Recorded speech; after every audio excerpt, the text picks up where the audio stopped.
사도신경으로 우리의 신앙을 고백하겠습니다. 나는 전능하신 아버지 하나님 천지의 창조주를 믿습니다. 나는 그의 유일하신 아들 우리 주 예수 그리스도를 믿습니다. 그는 성령으로 잉태되어 동정녀 마리아에게서 나시고 본디오 빌라도에게 고난을 받아 십자가에 못 박혀 죽으시고 장사된 지 사흘 만에 죽은 자 가운데서 다시 살아나셨으며 하늘에 오르시어 전능하신 아버지 하나님 우편에 앉아 계시다가 거기로부터 살아있는 저와 죽은 자를 심판하러 오십니다. 나는 성령을 믿으며 거룩한 공교회와 성도의 교제와 죄를 용서받는 것과 몸의 부활과 영생을 믿습니다. 아멘. 하나님께서 오늘 우리에게 주시는 말씀은 창세기 40장입니다. 구약 성경 61쪽입니다. 창세기 40장을 교독하겠습니다. 그 후에 애굽 왕의 술 맡은 자와 떡 굽는 자가 그들의 주인 애굽 왕에게 범죄한지라.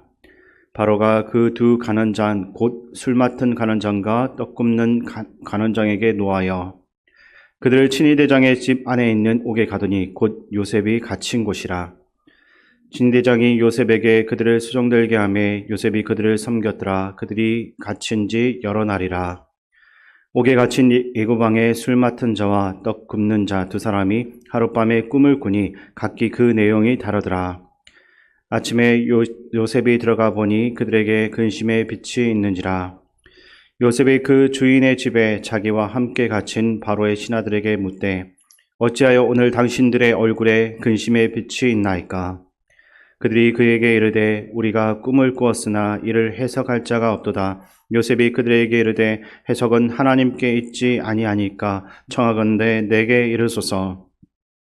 술 맡은 간원장이 그의 꿈을 요셉에게 말하여 이르되 내가 꿈에 보니 내 앞에 포도나무가 있는데 그 나무에 세 가지가 있고 싹이 나서 꽃이 피고 포도송이가 익었고 내 손에 바로의 잔이 있기로 내가 포도를 따서 그 줍을 바로의 잔에 짜서 그 잔을 바로의 손에 들여놓으라. 요셉이 그에게 이르되 그 해석이 이러하니 세 가지는 사흘이라. 지금부터 사흘 안에 바로가 당신의 머리를 들고 당신의 전직을 회복시키리니 당신이 그 전에 술 맡은 자가 되었을 때 하던 것 같이 바로의 잔을 그의 손에 드리게 되리이다. 당신이 잘 되시거든 나를 생각하고 내게 은혜를 베풀어서 내 사정을 바로에게 아뢰어 이 집에서 나를 건져 주소서. 나는 히브리 땅에서 끌려온 자요 여기서도 옥에 갇힐 일은 행하지 아니하였나이다. 떡 굽는 간원장이 그 해석이 좋은 것을 보고 요셉에게 이르되 나도 꿈에 보니 흰떡 세 강주리가 내 머리에 있고 맨 윗 강주리에 바로를 위하여 만든 각종 군 음식이 있는데 새들이 내 머리의 강주리에서 그것을 먹더라. 요셉이 대답하여 이르되 그 해석은 이러하니 새 강주리는 사흘이라. 지금부터 사흘 안에 바로가 당신의 머리를 들고 당신을 나무에 달리니 새들이 당신의 고기를 뜯어 먹으리이다 하더니 제3일은 바로의 생일이라. 바로가 그의 모든 신하를 위하여 잔치를 베풀 때 술 맡은 간원장과 떡 굽는 간원장에게 그의 신하들 중에 머리를 들게 하니라. 바로의 술 맡은 간원장은 전직을 회복하며 그가 잔을 바로의 손에 받들어 드렸고 떡 굽는 간원장은 매달리니 요셉이 그들에게 해석함과 같이 되었으나 술 맡은 간원장이 요셉을 기억하지 못하고 그를 잊었더라. 아멘. 보디발이 요셉을 감옥에 가둔 그 사건을 살펴보면 이는 일반적인 처벌 방식과는 좀 다르다라는 것을 알 수 있습니다. 당시 사회적인 규범과 법률에 따르면 주인의 아내를 범하려고 한 노예는 보통 즉각적인 처형의 대상이었습니다. 그럼에도 보디발은 요셉을 죽이지 않고 감옥에 가두었는데 이것은 자신의 아내를 믿지 못했기 때문이다라고 해석할 수도 있습니다. 아이러니하게도 요셉은 이 일로 인해서 유혹으로부터 벗어나 하나님의 은혜를 누리게 됩니다. 우리는 종종 자신의 현재 상황에 대해서 아쉬움을 느끼거나 불만을 표현하곤 합니다. 그러나 진정한 삶의 가치는 물질적인 성취나 사회적인 위상보다는 우리의 영적 상태였습니다. 풍요로운 재산과 높은 지위를 얻었다 하더라도 제 가운데 살아간다라고 한다면 그것은 결코 진정한 행복이라고 할 수 없습니다. 그러므로 요셉이 감옥에 갇힌 것은 인간적인 시각에서는 매우 불행한 일이지만 하나님의 관점에서는 더 큰 복이었던 것입니다. 마찬가지로 우리의 삶에서 어려움이 닥쳐올 때 그것을 단순히 불행이라고만 생각하기보다는 하나님께서 더 나은 길로 인도하시기 위한 가정이라고 믿고 견뎌내야 할 것입니다. 오늘 본문 1절에서 3절 말씀 제가 읽어드리겠습니다.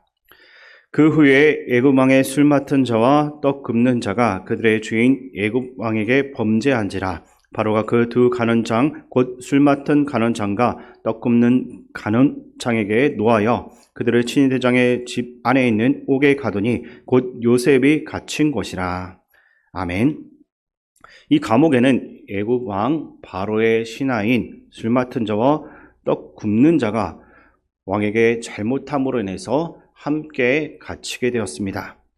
두 사람은 바로와 매우 가까운 사이로 음식에 독을 넣어서 왕을 해칠 수 있을 정도의 권력을 가지고 있었습니다. 이처럼 최측근만이 맡을 수 있는 자리에 있었던 두 사람이 함께 감옥에 갇힌 것은 매우 이례적인 일이라고 할 수 있습니다. 어쨌든 이 두 사람은 마치 느헤미야가 페르시아 왕의 신뢰를 받는 술 맡은 간원이었던 것처럼 이들도 왕의 신뢰를 받으며 국가의 중요한 일을 결정하는 데 영향력을 행사했습니다. 하지만 절대적인 권력을 가진 왕에게는 언제든지 버려질 수 있는 존재였고 실제로 마음에 들지 않으면 즉각적으로 처형될 수도 있었습니다.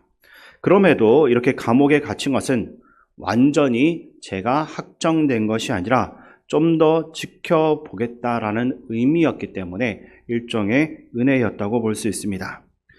그러나 요셉은 강간 미수범이라는 제명으로 갇혀 있었기에 국가의 운명을 결정하는 이 두 간원들과는 비교할 수가 없는 처지였을 것입니다. 마치 요즘 감옥의 범죄 종류에 따라 대우가 달라지는 것처럼 요셉 역시 인간 취급을 받지 못했을지도 모릅니다. 그럼에도 보디발은 요셉에게 이 간원들을 섬기는 일을 맡겼는데 이는 요셉을 믿고 있었기 때문입니다. 이러한 경험은 나중에 요셉에게 전혀 다른 삶을 살 수 있는 기회를 제공하게 됩니다. 지금까지는 한 가정의 관리인으로만 머물렀던 요셉이 이제는 애굽 전체를 관리할 수 있는 더 큰 자리로 나아갈 수 있는 기회를 나중에 얻게 되는 것입니다. 감옥에서 만난 술 맡은 자와 떡 굽는 자와의 관계를 통해서 요셉은 더 넓은 세상으로 나아갈 수 있는 발판을 마련한 것입니다. 형통한 사람에게는 좋은 관계를 맺는 축복이 따라오게 되는데 요셉의 경우에 하나님께서 그의 삶을 주관하시고 더 큰 일을 준비하셨기 때문에 이러한 귀한 만남들이 이루어진 것입니다. 시편 105편을 읽어보시면 요셉의 인생에 대해서 요셉이 종으로 팔려 감옥에 갇혔으나 하나님의 말씀이 이루어질 때까지 그의 말씀이 그를 단련시켰다라고 평가하고 있습니다. 그러면 이 감옥에서 무슨 일이 있었는지를 7절과 8절 말씀을 제가 읽어드리겠습니다. 요셉이 그 주인의 집에 자기와 함께 갇힌 바로의 친아들에게 묻되 어찌하여 오늘 당신들의 얼굴에 근심의 빛이 있나이까? 그들이 그에게 이르되 우리가 꿈을 꾸었으나 이를 해석할 자가 없도다. 요셉이 그들에게 이르되 해석은 하나님께 있지 아니하니까 청하건대 내게 이르소서. 아멘.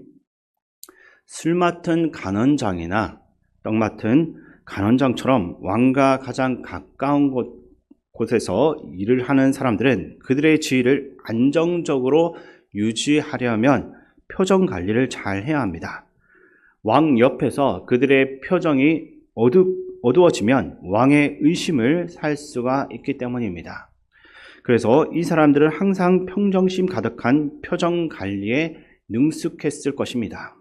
근데 어느 날 아침 그들의 얼굴에 근심이 가득했고 그것이 요셉의 눈에 보였던 것입니다. 8절에 우리가 꿈을 꾸었으나 이를 해석할 자가 없도다라고 간원들이 말을 하니까 요셉이 해석은 하나님께 있지 아니하니까라고 대답을 합니다. 그러니까 이 말은 세상에서는 해석할 사람이 아무도 없지만 하나님은 우리의 인생을 해석할 수 있는 유일한 분이다라는 것입니다. 이것이 신앙인의 고백이 되어야 하는 것입니다. 자녀 문제나 다른 어려움에 대한 해결책은 하나님께 있다라고 믿어야 합니다. 우리는 종종 기질이나 성격에 따라서 인생이 결정된다라고 생각하기도 합니다. 그러나 가장 중요한 것은 우리의 인생이 하나님의 손에 맡겨져 있다라는 사실입니다. 그러므로 우리는 고난 속에서도 하나님께서 내 인생을 해석해 주시고 나를 인도하여 주옵소서라고 기도해야 하는 것입니다. 이 시간 가운데 하나님께 우리의 인생을 온전히 맡기는 기도가 우리의 입술 가운데 충만하게 나오기를 바랍니다. 마지막으로 13절 말씀을 함께 읽겠습니다. 지금부터 사흘 안에 바로가 당신의 머리를 들고 당신의 전직을 회복시키리니 당신이 그 전에 술 맡은 자가 되었을 때 하던 것 같이 바로의 잔을 그의 손에 드리게 되리이다. 아멘. 술 맡은 간원장에게 머리를 들고라고 했습니다.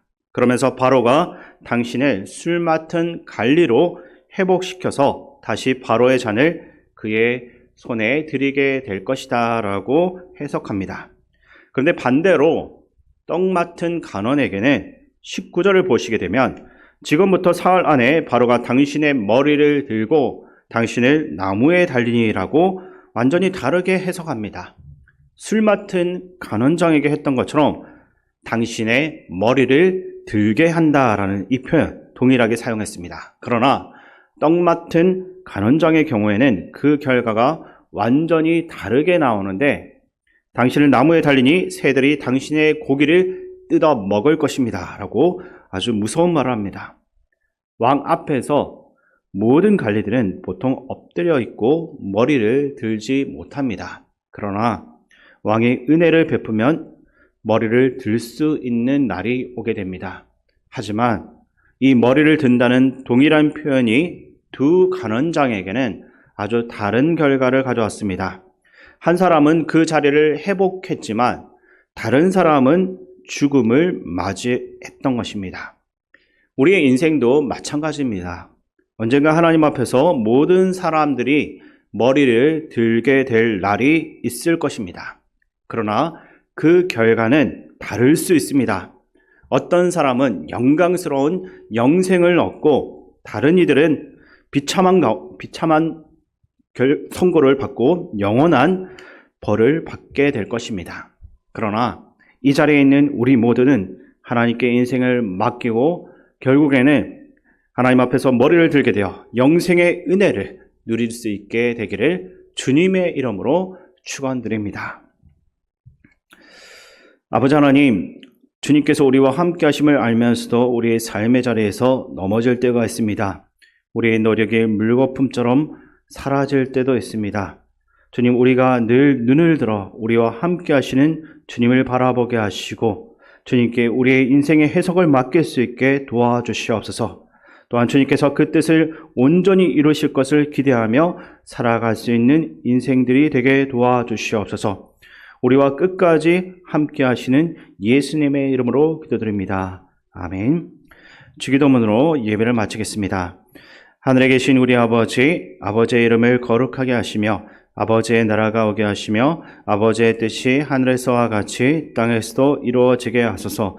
오늘 우리에게 일용할 양식을 주시고 우리가 우리에게 잘못한 사람을 용서하여 준 것 같이 우리 죄를 용서하여 주시고 우리를 시험에 빠지지 않게 하시고 악에서 구하소서. 나라와 권능과 영광이 영원히 아버지의 것입니다. 아멘. 이 시간 말씀을 가지고 기도할 때 먼저 이해되지 않는 환난의 시기에 더욱더 하나님 말씀으로 우리의 인생을 해석할 수 있는 믿음을 얻을 수 있도록 기도하시고 세상은 나를 잊어버리더라도 하나님은 끝까지 나를 기억하고 언젠간 나의 머리를 드실 것이다라는 그러한 믿음으로써 담대하게 살게 하여 주옵소서라고 기도하시기 바랍니다. 그리고 나라와 민족, 이 땅의 지도자들을 위해서 기도하시고 교회 어르신들과 한우대, 특별히 강명규 집사님 회복 위해서 기도해 주시고 군 복무 중인 청년들과 이번 주 금요일부터 토요일까지 진행되는 청소년 수련회와 유치부 성경학교 청년부 수련회 위해서 기도해 주시고 마지막으로 담임 목사님을 위해서 함께 기도해 주시기 바랍니다.